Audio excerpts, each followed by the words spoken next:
friends, welcome back to my channel Easy Threads and Needle. I am Priyanka. நான் இப்போ வந்து ஒரு சிம்பிளான ஆரி ஒர்க்கில் ஸ்லீவில் வங்கி பேட்டர்ன் எப்படி பண்ண போகிறதுன்னு காட்ட போகிறேன். நான் இப்போ வந்து நம்ம ஸ்லீவோட சென்டர், இது வந்து எல்போ ஸ்லீவு, அதனோட சென்டர் பார்த்து நான் ஸ்டோன் ஒன்று ஃபிக்ஸ் பண்ணிக்கிறேன். இப்போ கீழே எண்டில் வந்து நம்ம சிம்பிளாக ஒரு பார்டர் கொடுக்க போகிறோம். அதுக்கு வந்து நான் ஜரி த்ரெட் எடுத்து நாட் போட்டு ஒரு 2 லைன் செயின் ஸ்டிச் கொடுத்துக்கிறேன்.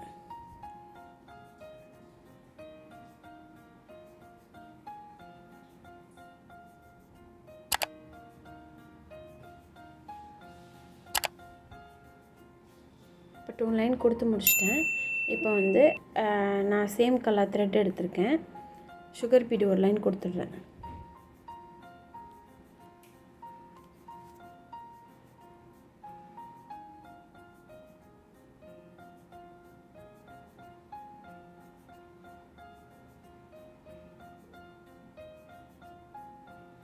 சுகர் பீட் கொடுத்துட்டு இப்போ நான் வந்து ஒரு லைன் சுகர் பீடு கொடுத்துட்றேன்.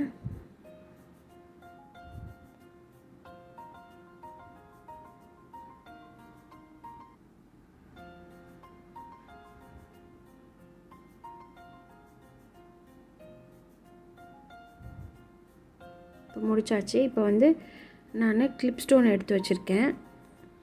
அதை வந்து கொஞ்சம் ஸ்பேஸ் விட்டு நான் ஃபில் பண்ணிவிட்டு கம் போட்டு ஃபில் பண்ணிவிட்டு அங்கங்கே நான் இதை ப்ளேஸ் பண்ணிடுறேன். கரெக்டாக ஒரு 2 பீட். நம்ம ஆல்ரெடி நான் இதுக்கு முன்னாடி ஒரு வீடியோ போட்டிருப்பேன். அதில் வந்து நெக்கில் என்ன பண்ணியிருக்கோமோ சேம் ஒர்க் தான் நம்ம இதில் பண்ணிகிட்ருக்கேன். உங்களுக்கு அதை பார்த்திங்கன்னா தெரியும் நான் என்ன பண்ணுறேன்னு சொல்லிவிட்டு. இப்போ அதே மாதிரி கேப் விட்டு நம்ம ஸ்டோனை வந்து ஃபிக்ஸ் பண்ணிக்கலாம். இதனோட பேக் நெக் வீடியோ வேணுனாலும் பாருங்கள். அதுவும் சிம்பிள் ஒர்க் தான். யார் வேணாலும் பிகினர்ஸாக இருந்தாலும் ஈஸியாக போட்டுடலாம். இப்போ நான் வந்து அந்த ஸ்டோன் எனக்கு நல்லா காஞ்சி வந்துருச்சு. இப்போ நான் அதை சுற்றி ஒரு லைன் சுகர் பீட் கொடுத்துக்கிறேன்.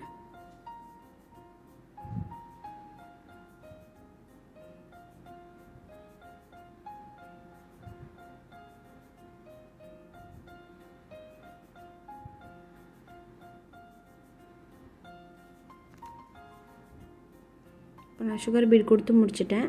அதை சுற்றி ஒரு லைன் ஸ்டோன் செயின் கொடுக்குறேன்.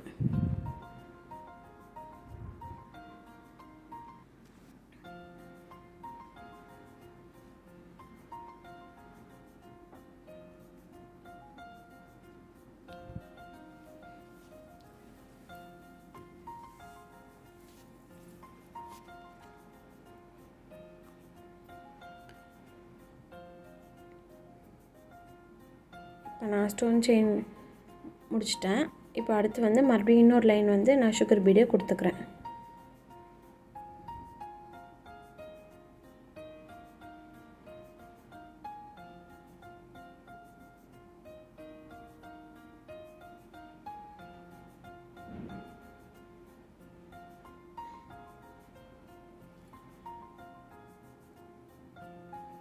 இப்போ நான் அது முடிச்சிட்டேன். அதை சுற்றி பெரிய பீடு ஒன்று, சுகர் பீடு ஒன்று மாற்றி நான் கொடுத்துக்கிறேன். இது வந்து 3 mm பீடு எடுத்திருக்கேன். அப்புறம் ஒரு சுகர் பீடு, ரெண்டும் மாற்றி ஒன்று ஒன்றா கொடுத்துக்கிறேன்.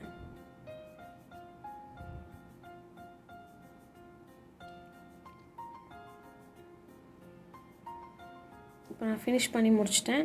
இதை சுற்றியும் ஒரு சுகர் பீடில் ஒரு லைன் கொடுத்துட்றேன்.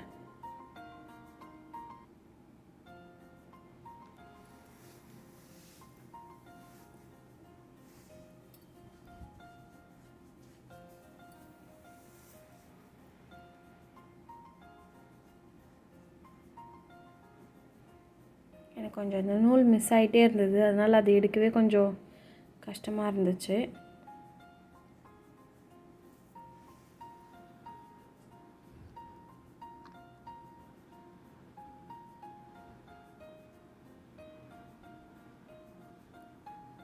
அவ்வளோதான், நான் இப்போ ஃபினிஷ் பண்ணிட்டேன். இப்போ வந்து நம்ம ஸ்டோன்ஸ்லாம் காஞ்சிருச்சு. அதுக்கு இடையில 3 mm பீடு, 2 பீடு வர மாதிரி அந்த ஃப்ரேமு, அந்த ஸ்டோன் இருக்குல்ல, அது அந்த லென்த்துக்கு நான் ஒரு 2 பீடு வச்சு அதை கவர் பண்ணி ஃபில் பண்ணிடுறேன். இங்கே போட்டிருக்க ஒர்க் தான் நமக்கு நெக்லேயும் நான் கொடுத்துருப்பேன். இப்போ அதே மாதிரி இங்கேயும் நான் ஃபில் பண்ணிடுறேன்.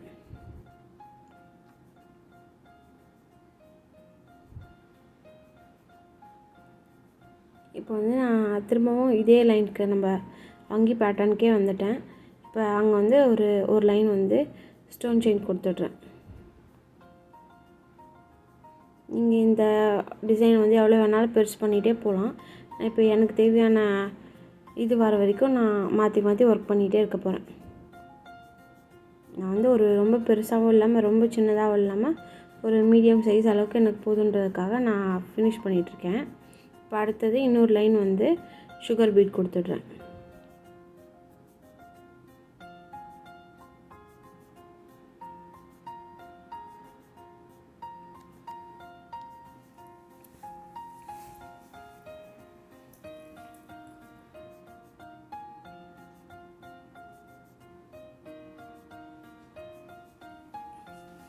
இப்போ நான் அதை ஃபினிஷ் பண்ணிவிட்டு 3 mm பீட் ஒரு லைன் கொடுத்துட்றேன்.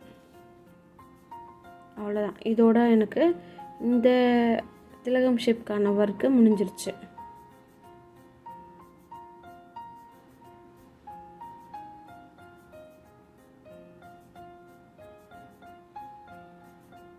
இப்போ நான் என்ன பண்ண போகிறேன்னா, சைடில் வந்து ஒரு மார்க்கரில் மார்க் பண்ணி வச்சுருக்கேன். உங்களுக்கு நான் இப்போ காமிச்சிருப்பேன். அதுக்கு மேலேயே ஃபஸ்ட்டு வந்து சுகர் பீடில் ஒரு லைன் போட்டு எடுத்துடுறேன்.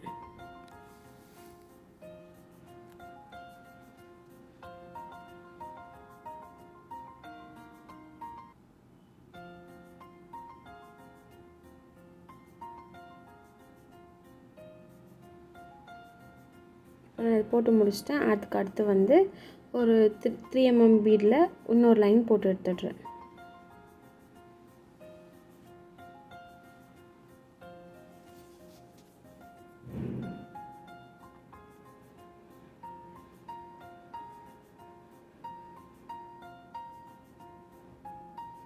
இதோ நான் போட்டு முடிச்சிட்டேன்.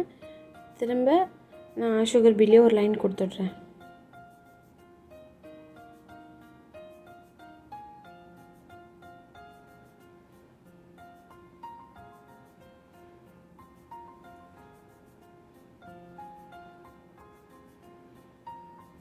இப்போ முடிச்சிட்டேன். நான் திரும்ப ஒரு லைன் ஸ்டோன் செயின் கொடுக்க போகிறேன்.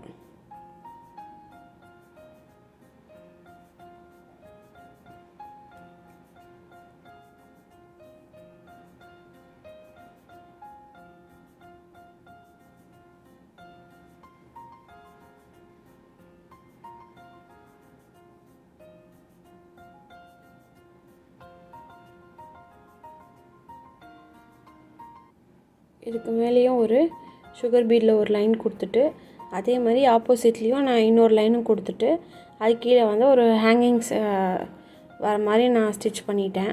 இப்போ அதனோட கண்டினியூவேஷனாகவே இந்த திலகம் கீழேயும் திலகம் ஷேப் கீழேயும் நான் அதே மாதிரி ஹேங்கிங்ஸ் வர மாதிரியே ஸ்டிச் பண்ணுறேன்.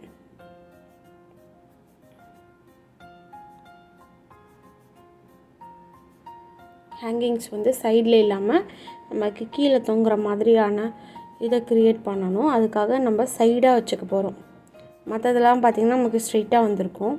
இது வந்து சைடில் வர்றதுனால அதுக்கேற்ற மாதிரி நம்ம பீட்ஸோட ஆங்கிளை மாற்றி ஸ்டிச் பண்ணிக்கணும்.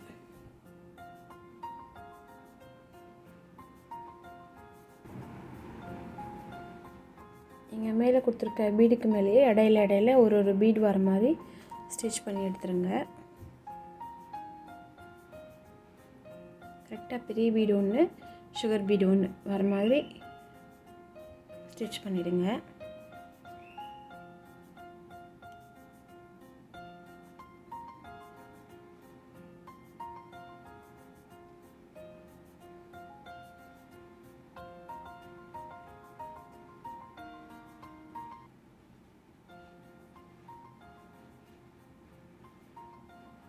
இப்போ நான் அது ஃபினிஷ் பண்ணிட்டேன்.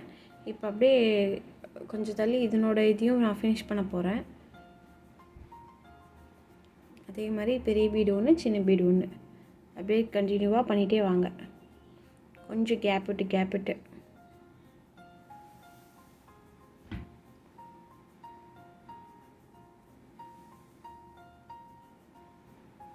இதுக்கப்புறம் நெக்ஸ்ட்டு வந்து இதனோட ஆரி ப்ளவுஸ் எப்படி ஸ்டிச் பண்ணுறன்றதையும் நான் அடுத்த வீடியோ போடுறேன்.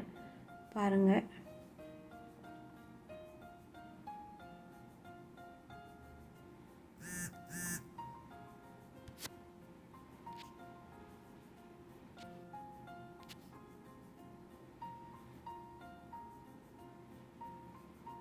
இப்போ நான் அதை ஃபினிஷ் பண்ணிவிட்டு இப்போ வந்து புட்டாஸ் வைக்க போகிறேன். அங்கங்கே புட்டாஸ் ஒர்க் பண்ண போகிறேன்.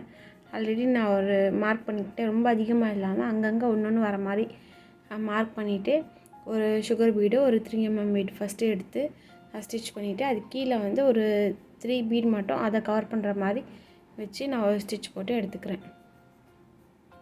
இது ரொம்ப சிம்பிள் புட்டா தான், நல்லாயிருக்கும், பார்க்கவே நீட்டாக இருக்கும். இதுதான் நான் வந்து பேக் நெக்குக்கும் அங்கங்கே கொடுத்துருந்தேன். அதனால் இதையே வந்து ஸ்லீவ்ஸ்லேயும் கொடுத்துக்கிறேன். ரொம்ப அதிகமாக இல்லாமல் அங்கங்கே ஒன்று கொடுத்துருந்தீங்கனாலே ஒர்க் பார்க்க உங்களுக்கு நீட்டாக இருக்கும்.